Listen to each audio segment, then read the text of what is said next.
All right, that's it for the 5 o'clock news. The 6 o'clock news starts right now. Right now on the 6 o'clock news. Two major campaigns in our area that have the nation watching. In New York, the race for mayor, a three-way competition that's getting big voter turnout. In New Jersey, the tight race for governor. Could the Garden State go red? Fox 5 is your home for election coverage as you decide. And you are looking live at a polling precinct in the Bronx, just one of the hundreds across New York City. It's the final hours as voters cast their ballots. Good evening. I'm Natasha Verma. And I'm Bianca Peters. Welcome to the 6 o'clock news. And there is still time to vote. You do have until 9 p.m. in New York and 8 p.m. in New Jersey before the polls close. And we have live team coverage ready to go in New York. Morgan McKay, Linda Schmidt, Kendall Green. In New Jersey, Sherry Crowley and Teresa Priolo. And we begin with Morgan at Zohran Mandani's campaign headquarters in downtown Brooklyn. Morgan? Hey, Bianca, Natasha, we literally just made it inside the theater here at Brooklyn Paramount. This is where Zohran Mandani is going to be giving his speech a little bit later tonight. Now, according to his campaign, he has been crisscrossing the 5 boroughs all of today. He was in Fort Greene earlier with State Attorney General Letitia James. Then he headed over to the Lower East Side to really get out this last-minute push before polls close at 9 p.m. Now, Mandani voted earlier this morning with his wife, who hasn't really been seen on the campaign trail since. Now, Mamdani's campaign tells us that he voted for himself on the Working Families Party ballot line. Now, Mamdani entered this race as a relatively unknown candidate. He's a self-proclaimed Democratic Socialist, elected in 2020 as a state assemblyman. Since announcing his bid for mayor, Mamdani has been out in the streets meeting with voters, running a real grassroots campaign. His message of affordability, free and fast buses, free childcare, and freezing the rent on rent-stabilized apartments grabbed the attention of many voters, although his plan to tax millionaires and corporations to pay for these priorities has received pushback from the governor, business community, and more. But in June, Mamdani won the Democratic primary in a stunning upset, beating Andrew Cuomo by double digits. Now Mamdani is poised to become possibly New York City's first Muslim mayor and the youngest mayor in generations at 34 years old. President Donald Trump yesterday threatened to pull funding for the city if Mamdani is elected, writing on Truth Social that he will only send the minimum required without giving details on exactly what this would mean. Now Mamdani responding to those threats this morning after he voted.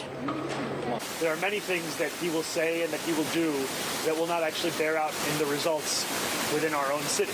I will treat his threats as they deserve to be treated, which are the words of a president and not necessarily the law of the land. And too often we treat anything that he says by virtue of who's saying it as if it is already that law. And it is time that we have a mayor who stands up for New Yorkers each and every day, not one who's willing to sacrifice those New Yorkers so that they can stand up for themselves. Now, Mamdani until today hadn't really weighed in on the 6 ballot propositions today, saying that he voted on ballot props 1 through 5, including the ballot propositions 2, 3, and 4 that relate to housing. He voted yes on all 5 and then voted no on ballot prop 6, which would have moved local elections to presidential years. Now, he's not here yet, but we're going to have much more as the night progresses. I'm Morgan McKay. Bianca, Natasha, back to you. All right, Morgan, thanks so much. Let's head over to the Andrew Cuomo campaign in Midtown. Yeah, lots of buzz there as the polls have tightened in the last few days. Linda Schmidt is out there live. Linda.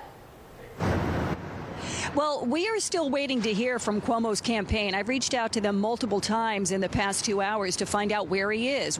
Is he still campaigning? What is he doing tonight? What time is he going to be arriving here at the Ziegfeld Ballroom, which is his campaign headquarters? So far, I have not heard back from them. Unlike Mamdani, crisscrossing all across the city and communicating that to Morgan McKay. So I am still waiting to hear from Cuomo's campaign team. In the meantime, he did appear on Fox and Friends on the Fox News channel about 8:30 this morning, and he did end up voting about 10 o'clock this morning at a high school here in the city. And at that time, he said that he felt the high voter turnout was going to be a good sign. Now, let's go ahead, take a look at that video here, because he showed up with two of his daughters. He has 3 daughters. He showed up with 2 of them and his son-in-law, and it was at a high school in Midtown where he cast his vote. Now, if you remember, back in June when he lost the primary to Mamdani, he said that he was going to change up his campaign. He was going to get back to more hitting the streets and meeting voters where they are, which he did not do prior to the primary, and he said that that was a huge mistake. However, his campaign style really has not changed since that time, except for the past 2 weeks. He has not been making himself readily accessible or readily available to voters on the streets the same way that Mamdani has been doing. And then you have President Trump coming into play here. He has been saying for about a week now that he would rather have a bad Democrat elected, which he says is Cuomo, instead of Mamdani, who he calls a communist. Mamdani, by the way, is not a communist. He's a democratic socialist. And then yesterday on Truth Social, the president fully endorsing Cuomo, telling Republicans and others to vote for Cuomo because if Mamdani is elected, it would be an economic disaster for the city, and the city would go down the tubes. And then today on Truth Social, he posted that any Jewish person who votes for Mamdani is, quote, stupid. He considers Mamdani an anti-Semite. Mamdani says he is not. And then today, after he voted, Cuomo tried to distance himself from Trump's endorsement so that anti-Trumpers are not turned off and possibly choose not to vote for Cuomo. The president does not support me. The president opposes Zohran Mandani. The president believes Zohran Mandani is a communist. He believes he's an existential threat. I believe he's a socialist and an existential threat. And again, we are waiting to hear from Cuomo's campaign to find out exactly when he is going to be showing up here at the Ziegfeld Ballroom in Midtown, and at what point he would expect to be coming out on stage, coming to the podium and giving his speech. Because so far, experts are saying we could know the outcome of this election possibly by 10 o'clock tonight. We're going to have to wait and see. Back inside to you. All right, Linda, thank you so much. Well, Curtis Sliwa is 3rd in the polls, but he says don't believe them. They've been wrong in the past. They have, but our team coverage continues with Kendall Green live on the Upper West Side. Kendall, what's the very latest? Hey, good evening, Natasha, Bianca. We're just now getting settled here at the campaign headquarters for Curtis Sliwa. And I got to admit, we're here alongside journalists and volunteers making up the majority of folks in the room here. But we expect supporters to come in pretty soon. And I was walking along one side, one of those supporters who says she feels optimistic about tonight. But we've got video of the Republican nominee making his final push to voters there in Middle Village, Queens. He's certainly going to have to shift some voters there in Assemblymember Zohran Mandani's backyard in order to walk away victorious. Now, Sliwa was at the podium speaking, mostly making his stance clear as a Republican candidate, so there's nothing left on the table tonight. But in the polls, the founder of the Guardian Angels has been averaging in the teens among likely voters. And the Republican nominee is seen by at least one of his opponents as a spoiler in the race, specifically former Governor Andrew Cuomo. Now, by now, you're aware of one of the biggest headlines this week, which is President Trump's backhanded endorsement of Cuomo. Now, Sliwa has used it to jab at the former governor, saying he's embracing President Trump's endorsement 1 minute while shunning it the next. The president, like any citizen, has a right to give his opinion. He's weighed in. But then again, you have due faccia, that in Italian means two-faced Cuomo. He will tell the Democrats, oh no, Cuomo has not endorsed me. He doesn't want me as mayor because he knows I'm going to fight him. And then he tells Republicans, see, Trump is endorsing me, not Sliwa. But this is typical Andrew Cuomo. So he's definitely not wasting any time punching at former Governor Andrew Cuomo, but we'll have to see if that equates to support later on tonight. But that's latest here on the Upper West Side. Kendall Green, Fox 5 News. Natasha, Bianca. Yeah, certainly consistent with Curtis's behavior. All right, Kendall, thanks so much. Meanwhile, voter turnout has been strong this election day, so could it be anyone's victory? Joining us now is Brian Lehrer, host of The Brian Lehrer Show on WNYC. Brian, thank you so much for joining us tonight. Thanks for having me. Happy Election Day. Happy Election Day. It's finally here, and you had all 3 candidates on your show this morning. What was your takeaway?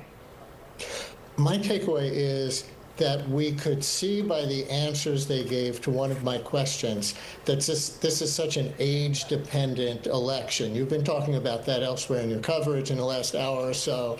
But I asked each one what they would like an undecided voter to think about. What one signature policy of theirs as an undecided voter were to go to their polling place today. Mamdani said universal child care, his aspiration for free universal child care. That would be of interest most to people just starting families. Cuomo said adding 5,000 police officers. That arguably would be of most interest to older voters who generally feel the most vulnerable to street crime.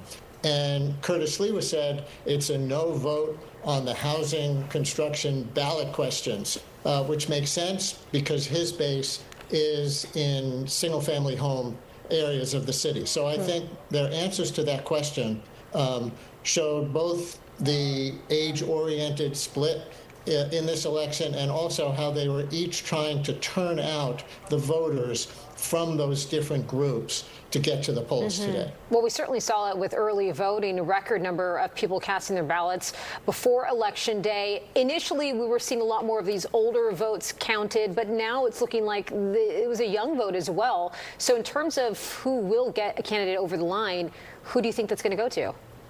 Well, that's the question, isn't it? And I wouldn't be so presumptuous as to make a prediction. That's what we're going to find out after 9 o'clock tonight. Let's talk about President Trump, because this election here in New York City has become one that the entire country is watching. The president is chiming in on this. On Truth Social, he endorsed Andrew Cuomo, basically saying that an election win for Mamdani would mean an economic disaster. Do you think that this is going to go far with voters? Do you think that they're going to be pushed to go to the polls because of what the president is saying? I do think the Trump factor is important in this election. I've had callers to my talk show who say they really want Mamdani, but they're undecided because they're afraid of what Trump will do to the city if Mamdani is elected. In fact, one of my colleagues out reporting at polling places in Queens said that he had spoken to some immigrant voters who said they were leaning Cuomo because they thought they would be protected. And my colleague took the word protected to mean that if Cuomo's the mayor rather than Mamdani, Trump won't send ICE and agents like that as aggressively into their communities. So that's another way that Trump is a factor, you know, in addition to just people who are generally anti-Trump and want to keep him out of New York City's business as much as possible. Sure. But I'll tell you, I think Trump's endorsement of Cuomo could be some kind of three-dimensional chess. Does he really want Cuomo to win? I mean, on the one hand, it's aimed at Republicans to get them to vote for Cuomo, so Cuomo might win, because he's certainly not going to peel off people who are undecided between Cuomo and Mamdani, because those people generally don't like Trump. But maybe he really is trying to turn off New Yorkers from voting for Cuomo because Trump is so unpopular here, because maybe what Trump really wants is for Mamdani to be elected so he can use him as a foil in the midterm elections for Congress next year, which might be more important to Donald Trump than who the mayor of New York is. Some great insight there, Brian. Thank you so much for chatting with us tonight. Thanks for having me. And our team coverage is just getting started. Up next, we're going to head to New Jersey and the governor's race there. First up, Sharon Crowley. Yeah, that's right. We are in Bridgewater, New Jersey tonight. I'm right here inside now at the Republican candidates' headquarters. Jack Ciattarelli hoping to turn New Jersey red. And my colleague Teresa Priolo is also in New Jersey tonight. Teresa? Yeah, hey, Sharon, we are here live in East Brunswick with the Mikey Sherrill campaign. And their words, they're hoping to land this and make her New Jersey's next governor. I'll have the latest coming up.